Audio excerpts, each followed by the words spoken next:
বেনজির আহমেদ বলা হয়ে থাকে যখন ক্ষমতায় ছিলেন তখন সবচেয়ে প্রভাবশালী একজন পুলিশ প্রধান হিসেবে চিহ্নিত ছিলেন। একই সাথে অঢেল সম্পত্তির মালিক, যা কিনা টের পাওয়া যায়নি যখন তিনি ক্ষমতায় কিংবা দায়িত্ব পালন করেছেন। শুধু নিজে নয়, পুরো পরিবার মিলে স্থাবর অস্থাবর কয়েক হাজার কোটি টাকার সম্পত্তি আছে তার। আদালতের 2 দফা আদেশে যা সবই এখন জব্দ করা আছে।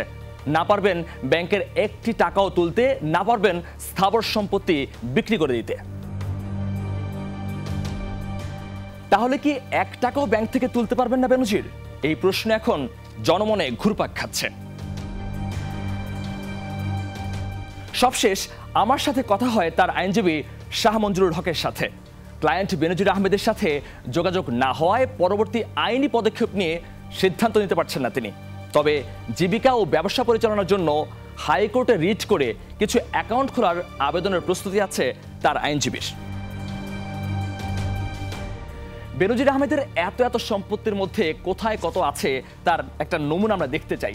গোপালগঞ্জে তিনি তার স্ত্রী সন্তানের নামে কিছু সম্পত্তি করেছেন, তার মধ্যে ক্রয় করা হয়েছে অনেক। শুধুমাত্র মেয়ের নামে 1,28,00,000 টাকা দামের 13 একরের একটি জমি তিনি ক্রয় করেছেন। এছাড়াও আরও আছে গোপালগঞ্জে তিনি জিশান মির্জা অর্থাৎ তার স্ত্রীর নামে 7,32,000 টাকার 77% একটি জমি কিনেছেন। সাউদার্ন বিজনেসের নামে তিনি জমি কিনেছেন। এরকম তার স্ত্রী এবং তার সন্তানদের নামে প্রায় 212টি সম্পত্তি তিনি ক্রয় করেছেন। বেনজিরও তার স্ত্রীর নামে যে ক্রয় করা সম্পত্তি আছে তার মধ্যে জিশান মির্জা অর্থাৎ তার স্ত্রীর নামে 3 একর 61.শতাংশ আছে, যার ক্রয় মূল্য বলা হচ্ছে 7 লাখ টাকার উপরে। একই সাথে 24 লাখ টাকা, 4 লাখ টাকা, এরকম অনেক সম্পত্তির আমরা খবর পেয়েছি যেগুলো কিনা আদালতে দুদক জমা দিয়েছে এবং সেগুলো ক্রয় করা হয়েছে। এর বাইরেও আরও কিছু আছে।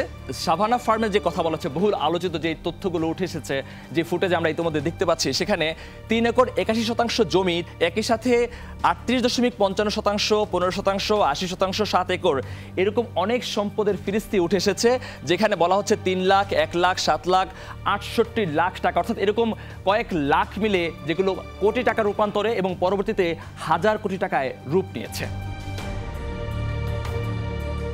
বহুল আলোচিত যে ফুটেজগুলো আমরা দেখেছিলাম সাভানা এগ্রো, সেই সাভানা এগ্রো 97% থেকে শুরু করে 3 একর 82% পর্যন্ত জমি জমা কেনা হয়েছে, যেখানে কিনা মূল্য আছে 7 লাখ থেকে শুরু করে 28 লাখ টাকা পর্যন্ত।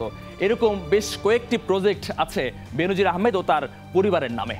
এবার আমরা কিছু তার এবং তার স্ত্রীর নামে অস্থাবর কিছু সম্পত্তির হিসাব দেখতে চাই, যেখানে বলা হচ্ছে 27টি ব্যাংকে 33টি অ্যাকাউন্ট রয়েছে। এর মধ্যে ইউনিয়ন ব্যাংকে প্রতিষ্ঠানের নামে 2টি অ্যাকাউন্ট, সাউথ ইস্ট ব্যাংকে স্ত্রীর নামে 2টি অ্যাকাউন্ট, ইসলামী ব্যাংকে প্রতিষ্ঠানের নামে 1টি অ্যাকাউন্ট, এবি ব্যাংকে স্ত্রীর নামে 1টি অ্যাকাউন্ট, প্রাইম ব্যাংকে বেনজিরের নামে নিজস্ব নামে 1টি অ্যাকাউন্ট রয়েছে। এই সবগুলো অ্যাকাউন্ট কিন্তু ইতিমধ্যে ফ্রিজ করা হয়েছে। গোপালগঞ্জের বাইরেও কোটালীপাড়ায় তার আরও কিছু সম্পত্তি রয়েছে। এর মধ্যে 2 একর 8% থেকে শুরু করে 92% পর্যন্ত আছে, যার সম্পদ মূল্য 8 লাখ থেকে 3 লাখ, 17 লাখ এবং বিভিন্ন মূল্যে যার মূল্য নির্ধারণ করা হয়েছে। দুদক তাদের অনুসন্ধানের জন্য এই সব তথ্য তারা 2 দফায় আদালতে তুলে ধরেছেন এবং বলেছেন এই সমস্ত সম্পত্তি ক্রয় রাখার জন্য, অর্থাৎ যতদিন তদন্ত চলবে, অনুসন্ধান হবে, তিনি এগুলো দুর্নীতি করে করেছেন নাকি তার নিজস্ব আয় থেকে করেছেন, সেগুলোর জন্য মূলত এই সমস্ত সম্পত্তি প্রয়োগ করা হয়েছে। এখন প্রশ্ন, যা আমরা জানি বা আদালত জানে, এর বাইরে কি আর কোনো সম্পত্তি নেই বেনজির আহমেদের? দৈনিক খরচের টাকাটাও কি নেই তার?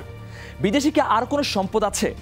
এরই মধ্যে একদিনের ব্যবধানে নতুন করে 119টি স্থাবর অস্থাবর সম্পত্তির কথা জানা গেছে। আগের দিন যে সংখ্যাটা ছিল 84টি, একই সাথে 27টি ব্যাংকের 33টি অ্যাকাউন্টের কথাও উঠে এসেছে নতুন করে।